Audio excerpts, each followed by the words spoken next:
Sometimes, for a reason, for a season, we would like to put certain things on hold in your life. You might have to park certain things. You might have to park your relationship. You might have to park probably your education. You might have to park probably the career, depending where everybody is there in their lives. It's okay to park some other areas of your life and work on things that requires your ultimate focus and attention. Welcome to the Kind Boss podcast, brought to you by Outsourcing Angel, an Australian-based social enterprise that specializes in helping business owners free up their time and reduce staffing costs, while helping to create employment opportunities for people in developing countries. Visit outsourcingangel.com today. Now, let me welcome your host, Linh Podetti. Hello, kind listeners. I'm your host, Linh Podetti. Today, we'll be speaking to a kind boss, Uma Panch, founder and wellness coach at iBeyondBliss Personal and Corporate Wellness. Uma uses her role as a motivational speaker, corporate trainer, transformation life coach, and strategic business consultant to recalibrate people's internal compass and re-engineer their lives to see the infinite possibilities. Her vision is to empower you to become the best version of yourself. Listen on as she shares how she applies the dynamics of human behavior and mindfulness to improve the mental and emotional well-being of her clients, bringing about positive life transformations.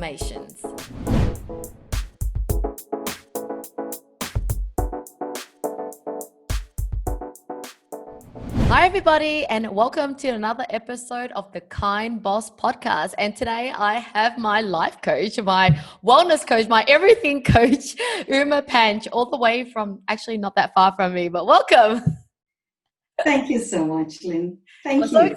I'm so excited to have you because you are the person that has transformed my life in the last few years. I don't remember how many years I've been working with you. I have grown as a person and I've changed so many aspects of my life because of you, because I've worked with you on a very regular basis on so many different areas, and your gift is being able to kind of find out something about me without me thinking that I need something done. I remember so many times we talk and you're like, I feel like, oh, I'm fine. But at the end of the session, we kind of unravel everything.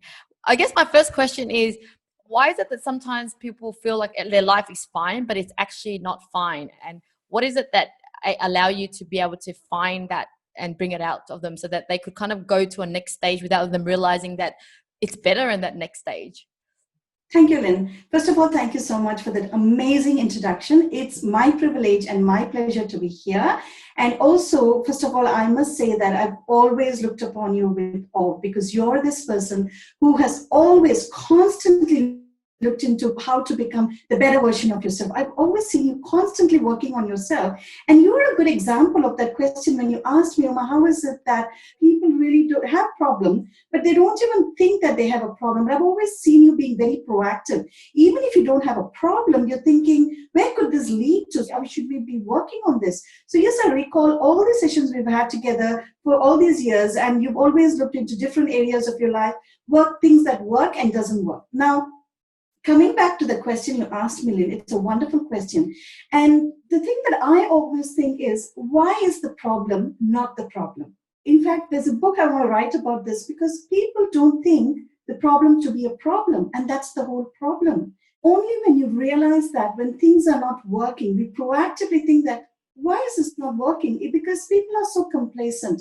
They're okay with things not being okay with themselves. They're okay with not performing. It's like, well, it'll become better. It's never ever going to be better unless you have that awareness that, well, something is wrong. As Albert Einstein says, you can never solve a problem with the same thinking that creates the problem. And doing the same thing over and over again, expecting a different result, is absolute insanity, right? Definition of insanity. So that is why I truly believe why people do not solve problems is because they get complacent. They don't think it is a problem, and they don't think that they should take proactive step. It's all about reactive.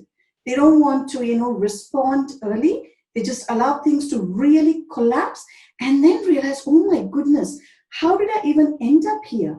Because they've never ever had the awareness. So I think the key to that is awareness, knowing that something is not working for me and I need to really do something about it. Yeah. And I think sometimes it is kind of clear what our problem is or where the improvement areas that we need to make. But what I do is I want the coaching because I always believe that there's always room or there's always blind spots that I don't see or there's always room for improvement or a way to be better.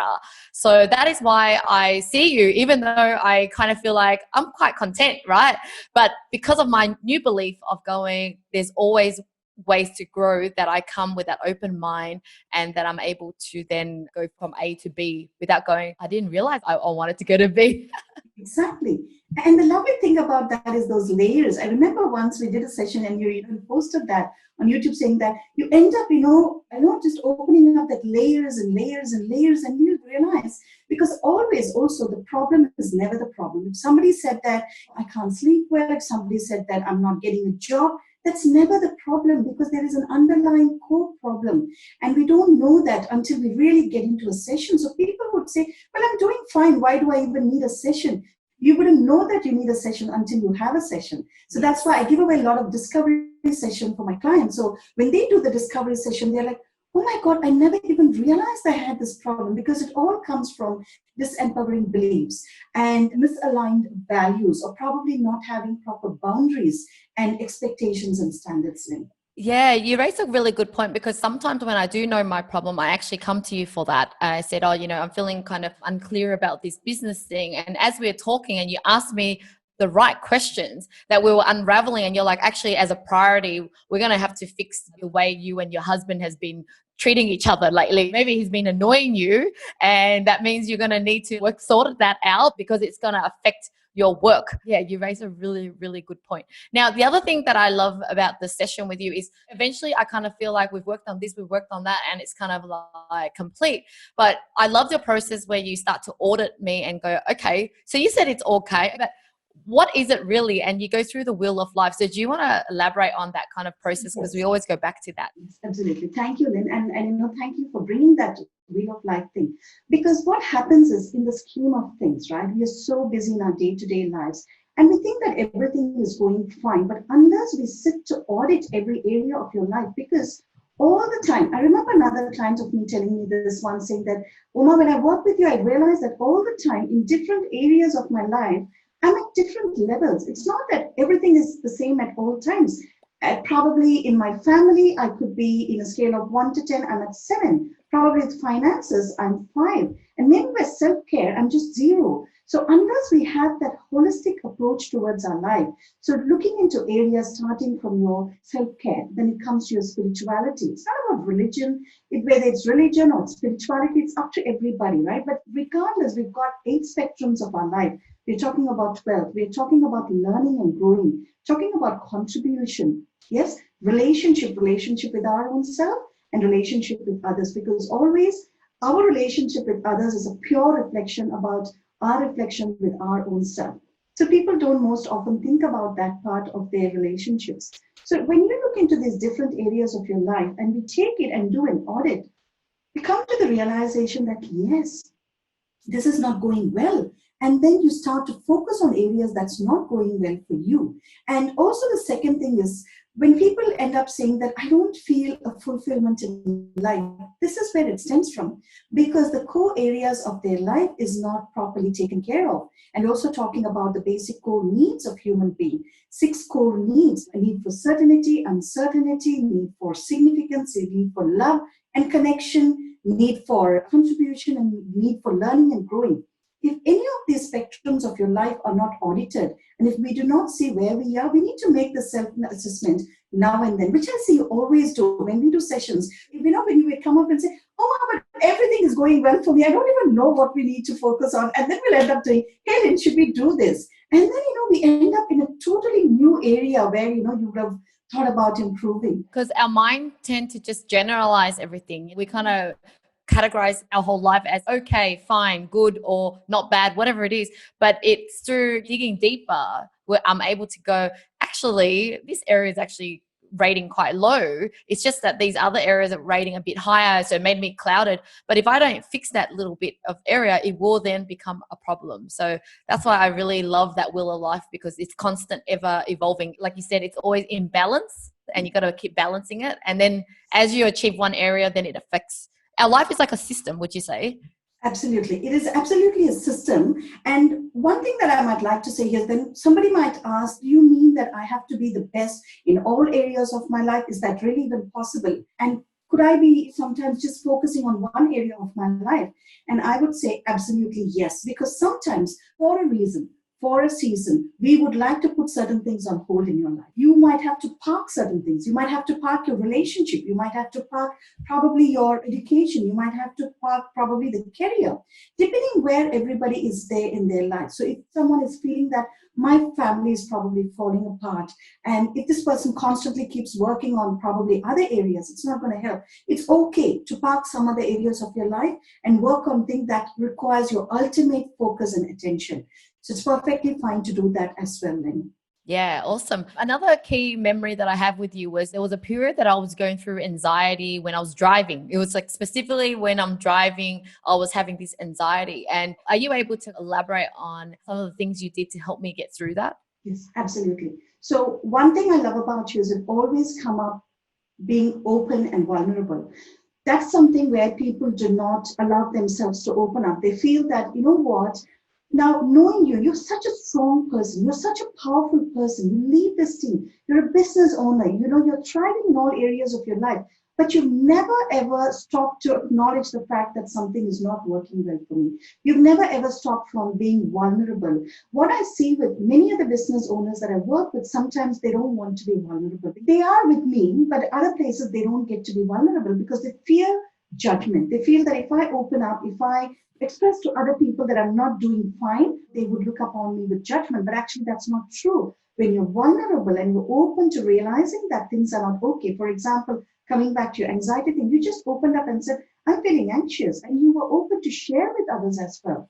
So what happens is with vulnerability, obviously, we connect better with people. And in doing so, half the stress is gone because the need to mask and hold yourself despite anxiety, despite going through all the things that we are going through. Who doesn't have overwhelm? Who doesn't have anxiety? We do have it coming and going, panic attacks. Everyone has it in some parts of their life. But the reason for that, exactly coming to your example, was things that stemming from your past experiences. Anxiety can come from different ways. It's either because too much of overwhelm. If it is because of overwhelm, that is too much going on, everything is on your head, all we've got to do is put it out in a paper, do a brainstorming session with someone, just unclutter that mind. Once that part is done, you feel less anxious. So that's one place where anxiety comes from. The other part, the anxiety comes from fear. People are gripped with fear, right? Because fear of uncertainty, especially now with COVID, there's so much of fear and panic going on. And the point is that we attract what we focus and what we feel. The more we fear about something, I remember telling you, Lynn, when you drive, do not think that could I end up in an accident, because the more you think that would this happen and this happen, you exactly bring it into your reality, because it's all energy, it's quantum physics, right? So the more we put that out, someone driving, coming on the other way, thinking the same thing, those two energies collide and you end up in an accident. So the point here is to think positive. So when it comes from any anxiety, this is coming from your past. So I remember working with you, going backwards, seeing when that started. So basically, when I work with my clients, I do an exercise called Defining Moment, where we go to your childhood, the time when that first started. There could be something that triggered that in your childhood, or probably when you're growing up in your youth. We get to that point and see what happened then. And then you, as this adult Lynn, go back and speak to that child Lynn, and knowing what you know now, that it will not happen. Probably it happened as a youngster. I remember you said you were very young, you got into a place, it was midnight, you were so scared because you couldn't find your way home. That was where that belief was instilled in you that driving is scary. So that became your reality. So every time, even as an adult, when you knew to drive well, when you'd overcome those anxiety, overcome those fears, still it was somewhere in your subconscious mind. So we had to go and remove this disempowering beliefs and instill new beliefs in you. Yeah. So yeah. And I remember learning from you in terms of when the thoughts are coming in my head, I thought that I should just go, oh, stop thinking about that. You actually got me to befriend my thoughts. I kind of like, made it more of a pleasant relationship between me and my thoughts. Do you want to elaborate on that? Yes, I love talking about that, Lynn. Thank you so much again. So thoughts, what are thoughts? These, in reality, thoughts are really good sometimes because it helps you to get creative ideas, it helps you to plan, it helps you to organize stuff. But at the same time, it can be so much of a problem because sometimes we believe our thoughts to be true. Because we've got this inner critic in us, right? So constantly a voice that keeps on, your mind is generating these thoughts because it's thinking it's protecting you. So it might say, hey, Lynn, don't do this, or hey, don't do that, because it fears that you are getting into risk, especially. That's why people don't take action. That's why people don't come out of their comfort zone, because their mind voice tells them that, hey, don't do this. This could go wrong. No, this is never going to happen for you. You're going to become a failure. This project is not going to work. So with that fear in mind, we don't take action. So the best way, and also a lot of negative thoughts coming from past experiences and the fear of the future. So when that happens, all we've got to do is to first acknowledge the thought. What we normally people do is try to push away the thoughts. And especially with mindfulness, where I teach mindfulness to leaders and executive leaders, to celebrities, I teach to many people and help them understand how they can deal with their thoughts using mindfulness. So what it actually says is that befriend your thought. When you have a negative thought coming through, do not push it, because when you push it away, it rebounds. If you try to distract yourself, it comes back. Rather, embrace those thoughts. Now think about this. Good things and bad things doesn't last forever. Same with thoughts, good thoughts and bad thoughts. Just embrace whatever thoughts come to you and say, hey, okay, thank you for popping in. Thank you for giving me this advice. I understand that you're coming from a place of care for me, but I'm good. I can deal with this. So all that inner child in you, that inner voice wants to hear from you is a note of confidence for you to say, all is well, I'm going to deal with this well and we'll be fine. And then it automatically disappears. So the first thing is to acknowledge the thought. Second is to accept that thought and then have your own conversation with your inner self to say, all is well. And before you know, the thought will subside and never come back. Yeah, I love that. That really was really helpful. I just kind of talking to myself in my head, but I'm able to just let it go. And like, you're right. Next thing I'm just driving, I'm at home and I'm not thinking about it anymore. Now we've talked about the past and we kind of talked about the present, kind of auditing. I really like the other part where we do is sometimes we visualize, we think about the future. And I think a lot of people in life don't take enough time to actually think about the future. And talk more about visualization. And when you help me close my eyes and step into the future, I love that exercise. Okay, that's very beautiful. And probably we could do a bit of that today if we had time for our audience. So visualization, why is this important? Most people usually stuck in their life have no idea of what their future self is going to be. People usually take action when they are triggered by pain. So all they know is pain. So when there's so much pain, being someone they don't want to be, that's when they try to take action. How many people know to take action or achieve a goal based on a vision, based on the pleasure? So what happens is in visualization, you visualize your future self of who you want to be, not the person you're right now. Because as you mentioned, mostly people are in the past, right? I don't like what I am. I don't want to be this person. I want to be the person, but I don't know how to get there, because you can't get there unless you visualize that. Want to make a difference in others' lives? Join us in providing food, medical supplies, and daily living necessities to tribal communities living in extreme poverty in the Philippines. For as little as $50, you can feed a whole village and have peace of mind that 100% of your donations goes directly to those in need.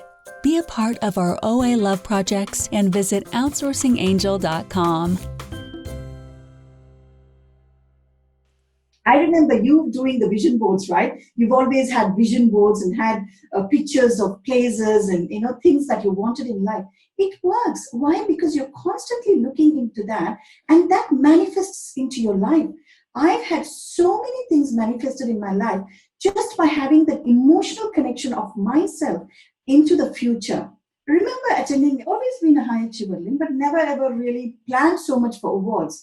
had been to an award function. And at that award function, I was standing there, and then I was looking at people getting these awards. And I told myself, I want to be an award winner sometime in my life. The next day, I posted it on LinkedIn. And that's why you have to tell it out. You have to put it out in the universe. If you want anything in your life, and you will feel that emotional attachment, you feel that in your body, that something happens, that energy in your body. That happened to me. I put it on LinkedIn, and within 6 months from them, the first award I received within 2 weeks. The next month, I got another one, 4 awards within 6 months. Why? Then I've realized sometimes I consciously manifest things, sometimes subconsciously. But what people need to do is move towards the pleasure. I remember standing there and imagining myself receiving an award. You need to get to that state of your mind where because your mind doesn't know between what is true and what is false. If you imagine that you are standing there receiving something, getting married to your loved one, or probably having your dream home or your dream travel, if you believe that you're already there, your mind will do everything to make that a reality for you. What people don't know is that stuck with the pain. So what I really recommend people to do is start to visualize. It's all dream as children, because what happens as we grow, we lose that childlessness in us, right? Become these adults. As kids, remember how many times we sit and dream, daydreaming. Our parents would have said, why are you daydreaming? People shouldn't stop daydreaming and start thinking about what your life would look like. When you start visualizing that, and have a conversation with your future self. Ask, hey, how did you do this, Uma? See, Uma 5 years hence, Lynn's 5 years, Lynn probably 10 years from now. Ask that Lynn, how do you do this, Lynn? And you would get the message. Just put your heart, hand on your heart and just ask how she became that person. And then you can re-engineer that and then work towards that vision. It's so fun, and people should do more of it because you can literally dream anything you want. And people think, I guess, because it's not logical, it's kind of not tangible right now. So they discredit the power of it. But I'm a living proof, like you as well, that it's a transformational kind of tool that you can actually change your life from almost rags to riches, or there's no way I could have got there, that shift. The other thing I like is about you asking me to do designing my ideal day, which I really love, and I continue to update my ideal day as well. Yeah, let's talk about that. Yes, ideal day. So what people always know is what they don't want. So, it's very interesting when you ask someone, okay, what do you want to do? When people come to a session, I would ask them, hey, okay, so what would be an outcome for you? What do you want to have in your life? Well, I don't want to be poor. I don't want to be stuck in this relationship. I don't want to have this problem with my education, or I don't want. Then I would stop them and say, but tell me, what do you want? Because our subconscious mind never processes negative words. So when you say, I don't want to be poor, it means I want to be poor. So many of our audience today might be wondering, we might ask someone not to do something and they exactly go and do that. The kids don't go out and play. What their subconscious mind hears is, go out and play. And then we're like, I told you not to do that. Yeah, do that. So they're like, but when you asked me to do that, they wouldn't know or consciously, but subconsciously. So similarly, every day people are, I don't want to be stuck in this job. I don't want to do the 9 to 5 thing. I don't want to have this problem with my fiance or anything to do with your day-to-day life. Or I don't want to be eating junk food. So what do we want instead? So what this ideal, awesome day strategy does is that fill in how your day looks like. It's also part of the visualization. Exactly saying, this is where I want to wake up. This is the time I want to wake up. This is what the view of my house should look like. This is the conversations I want to have on a day-to-day basis. I want to be talking business if you're a business owner. I want to be talking to my clients. I want to have a lovely cup of tea with my husband. Whatever works for you. It's about what you want in life. And then visualize your day. Put that literally into a calendar and say, I want to allocate 1 hour of my day probably with spirituality. I do that. You wake up 4 a.m. I wake up 4 a.m. Why? Because we know that's the time that we are so much at an alpha state, at a creative mode, no distractions. So we wouldn't have been able to achieve that until we really put that as part of our daily routine. Schedule that in your life, whatever you want in your life. You feel that I'm not connecting with people, schedule that in your day. So just like we honor a doctor's appointment, just like we honor probably a lawyer's appointment, we honor our own appointment to say that, okay, this is how my day is going to look like. This is what my weekends. How many people say, I don't get to do anything on my weekends, I'm still working? Why? Because you've never structured that on your daily, weekly plan. So that's Yeah. how you're structuring and designing your ideal average day, awesome day, creates that awesome day for you. Yeah, people are always more reacting rather than proactively designing their life. And Exactly. each day adds up to week equals to months equals to a lifetime of happiness or lifetime of fulfillment. So that was one of the best strategy that I still use to this day. The other thing that I found that was contradicting with who I was is that, with all this improvement, trying to do things, I had a problem of control. Remember when you were like, Lynn, you just need to control everything. You just want everything to pan out the way it is. And then I had to learn to stop controlling. And then things still went the way that I wanted or the way that should have been. So yeah, talk about control. And I think a lot of entrepreneurs and business people, women, we love being in control. Yes. So definitely this happens with people who want to have certainty in life, but sometimes they don't know how to bring that into practice. So everybody wants certainty. And some of us bring certainty into our life through control. But actually, control is a negative way of having certainty in our life. But obviously, we don't know what we don't know until we start knowing it, right? So I'm really grateful that you were open to that idea of, when I said, Lynn, but is that about controlling? And they, oh, yes, I think, Uma, it was about controlling. So what happens is all of us need certainty. And when we feel that things are not going our way, we start to fear. And also, being high achievers, most business owners, we know leaders, they also want to make things work. And sometimes there's this fear of not being able to trust people because we feel that we are the best person to do this. So even to delegate stuff becomes difficult for them. We know many business owners struggling with doing all things by themselves. And there's where you really help business owners to decentralize their work and help them by outsourcing their work. So that's where it comes when you believe that, yes, other people can still do it. Just let them do it and let them know what your standards are, what you expect from them, and let go of the control and let them know that we want certainty and we get it through discipline.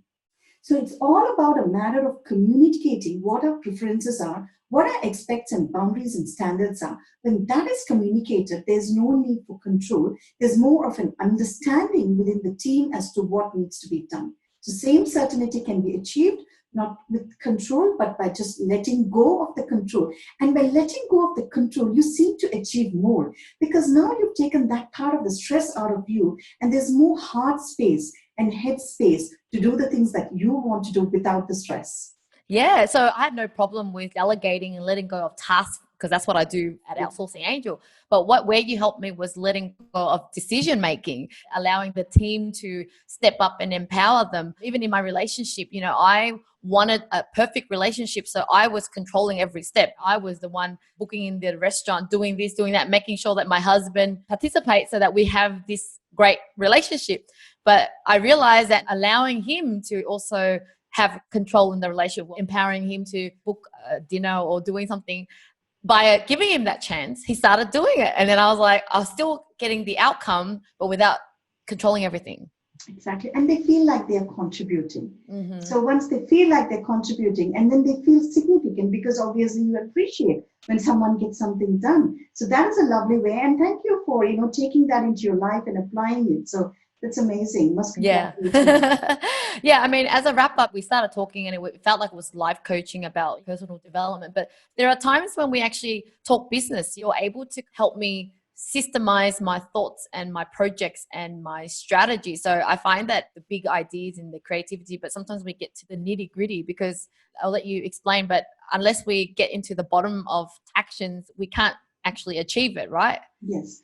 So good question there. And also, Lynn, what it comes from is that mostly people in business, we've got different thinking style. We could be a visionary, or we could be more of a dynamo, getting things implemented, or more of an architect where we have structures and systems in our life, or more of a collaborator where we work with people. This is based on thinking archetype.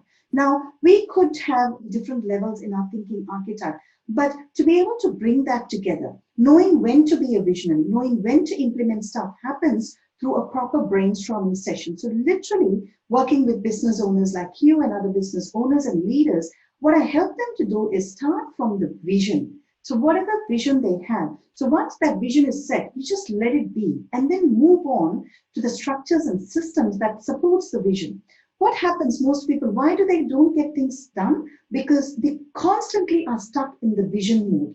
They cannot move from the vision to create structure, and from the structure, implementing and getting with the people who will help them get this done.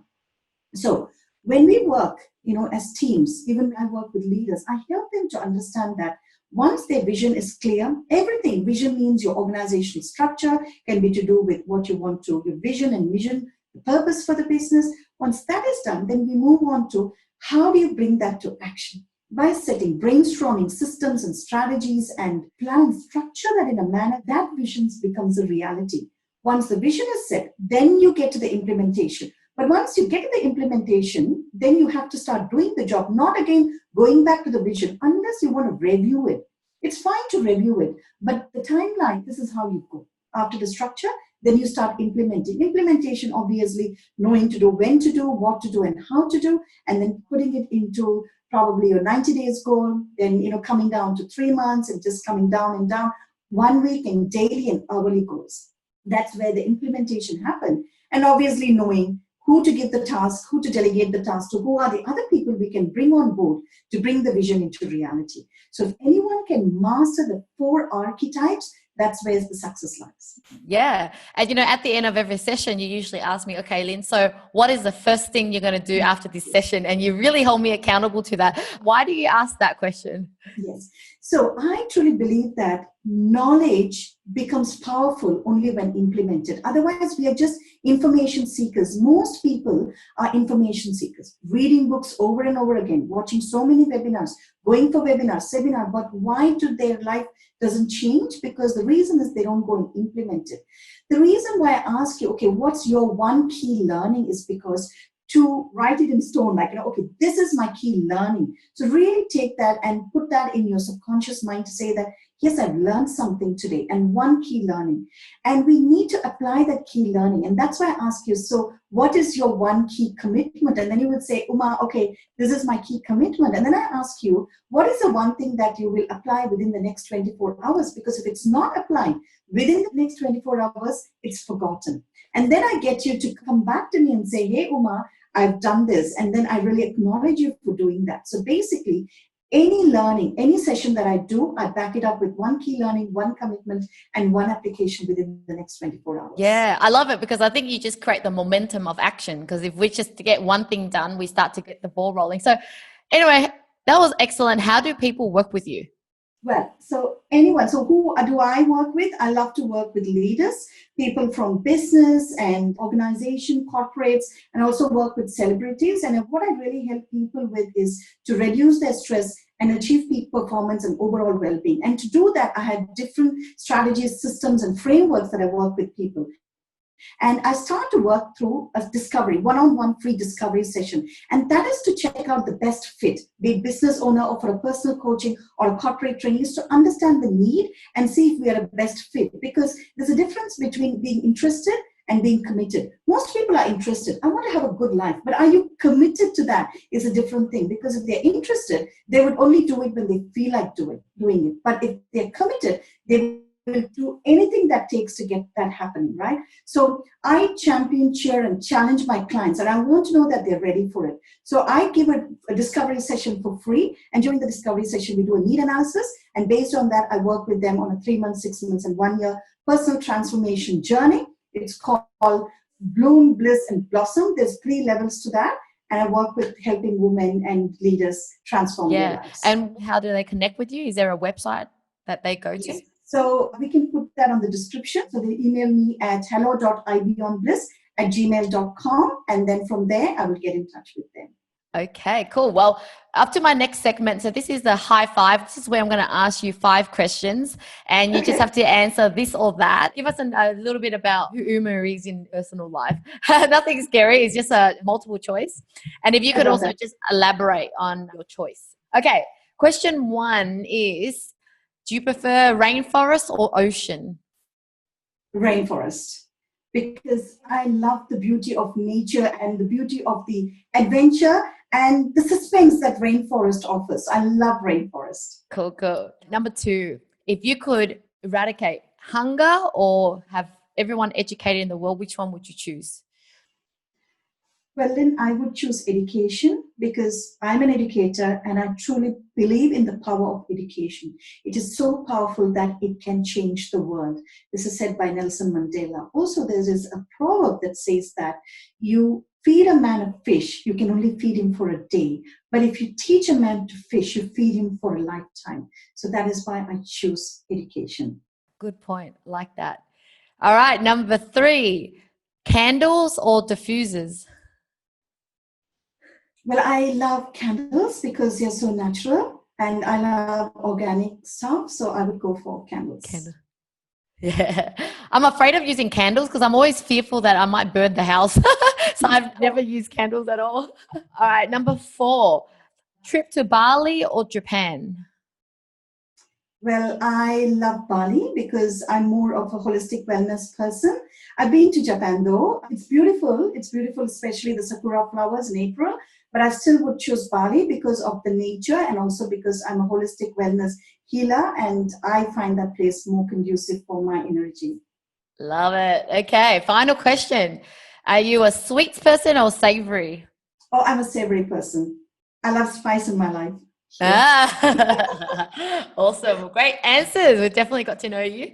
Okay, I've got 2 questions for you before we go.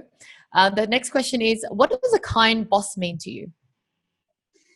Kind boss, to me, I first of all want to appreciate you for choosing that particular title. It's just amazing. And people usually feel that being a boss, you need to be a successful boss. People mostly think you need to be strict, you need to be very in control. But for me, a kind boss is someone who's very compassionate. A kind boss is someone who is able to accept people as they are and be a transformational leader. A kind boss to me is a transformational leader who grows with their people and helps them evolve and grow. And being accepting and compassionate is what is kind boss to me. Yeah, beautiful. So inspiring the way you explained it with passion. Okay, well, my last question.